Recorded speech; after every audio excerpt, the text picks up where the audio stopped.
আমার ডাকছেন? কি ব্যাপার, তুই এত সেজে গুজে আছিস কেন? আজকে না নীল ভাই আইবো শুনলাম, এই জন্য একটু সাজগোজ করছি।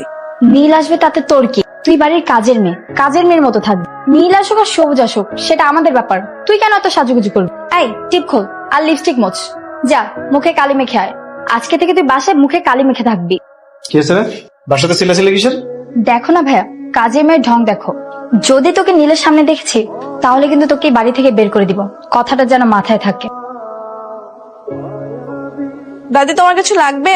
না রে, আমার কিছু লাগবে না, তবে তোকে লাগবে। এদিকায় শোন, আজকে আমার একমাত্র নাতি তার লেখাপড়া শেষ করে আমেরিকা থেকে দেশে ফিরছে। ওর জন্য কিন্তু মজার মজার রান্না করতে হবে। আরে হ্যাঁ, তুমি কোনো টেনশন কইরো না, আমি বুয়ারে সকাল থেকে রান্না করে ঢুকাই দিচ্ছি। হ্যাঁ, সব ভাইয়ার মজার মজার খাওয়ানোর রান্না করতেছে। ও, তোকে আর একটা কাজ করতে হবে, কিন্তু বাজারে গিয়ে ওই ঝুরা ঝুরা ফুলগুলো থাকে না, ওগুলো আনতে হবে। ওগুলো ছিটিয়ে আমার নাতিকে বরণ করবি। যা বাজারে গিয়ে ফুলগুলো নিয়ে আয়। গাড়িতে যাস কিন্তু, ড্রাইভারকে বলা আছে। ভাই অনেকগুলো ফুল দিয়ে আমাকে একটা ফুলের তোড়া বানিয়ে দাও তো। সরি স্যার, সব ফুল বিক্রি হয়ে গেছে, দেওয়া যাবে না। বিক্রি হয়ে গেছে মানে? সম্ভব না স্যার, কইলাম না।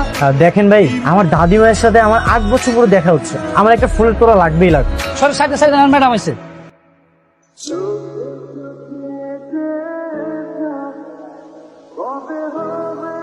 ম্যাডাম আপনি আসছেন, আপনার সবকিছু রেডি আছে। ও, বিল কত হয়েছে? দেখতে হবে, একটু দেখে জানাই। Excuse me. আমাকে বলছেন? হ্যাঁ, আমি আপনাকে বলছি। হ্যাঁ বলেন। আপনি কি সব ফুলগুলো কিনে ফেলেছেন? জি, আমি কিনেছি। না মানে আমার কিছু ফুল লাগবে, একটা তোড়া বানানোর জন্য কিছু ফুল দিলেই হবে। আপনার কি খুব দরকার? হ্যাঁ, খুব দরকার। আচ্ছা ভাই, এক কাজ করেন তাহলে, ওনাকে একটা তোড়া বানানোর মতো ফুল রেখে বাকিগুলো সব গাড়িতে ওঠান। Thank you so much. আপনার নামটা কি আমি জানতে পারি?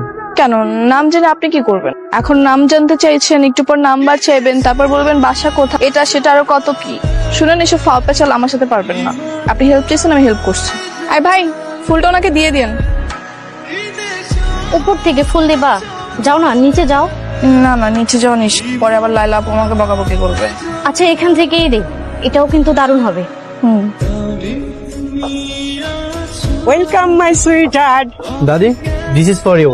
Thank you. হায় আল্লাহ, এটা দেখি সেই ছেলেটা। ওর সাথে তো আমার বাসা আসার আগে দেখা হয়ে গেছে। লাইলা আপু জানলে তোমাকে মেরেই ফেলবে। আরে দূর, তুমি কি ইচ্ছে করে দেখা করছো নাকি? আর তাছাড়া তুমি জানতা নাকি ও দাদির নাতি?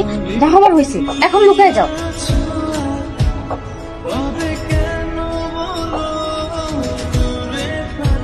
দাদিমা, তুলিকে ডাকাটা কি খুব জরুরি? একটা কাজের মেয়েকে নিয়ে এক টেবিলে খাবার খাওয়া বিষয়টা কেমন দেখা যায় না? ও পরে খেয়ে নিবে না। হ্যাঁ, দাদি মতো ঠিকই বলেছে। কিসের ফর্মালিটি? আমার দাদি যা বলবে সেটাই। দাদি যদি বলে এখানে ভিক্ষুক এনে বসে খাওয়াবো, তাহলে সেটাই। আমার একমাত্র দাদি, আমার একমাত্র আপনজন। Thank you. তুলি, এই তুলি। জি দাদিমা। কি রে, তুই এরকম আজব ড্রেসে আসছিস কেন? নতুন বইয়ের মতো মাথায় ঘোমটা দিয়েছিস কেন? ওই বাসায় পরপুরুষ আসছে তো, এই জন্য একটু পর্দা করতেছি। সমস্যা নাই, কি লাগবে তোমার বলো দাদি। আমার কিছু লাগবে না। তুই খাবি না আমাদের সঙ্গে? খেতে বসবি না? না না, আমি পরে খাইনি, মনে তোমরা খায়ানো। তো ঠিক আছে, যা খেয়ে নিস কিন্তু মনে করে। আচ্ছা। দাদি, কাজের মেয়েটা অনেক ইন্টারেস্টিং তো। হ্যাঁ, আসলে ওর মাথায় একটু গন্ডগোল আছে তো, তাই। ভাইয়া,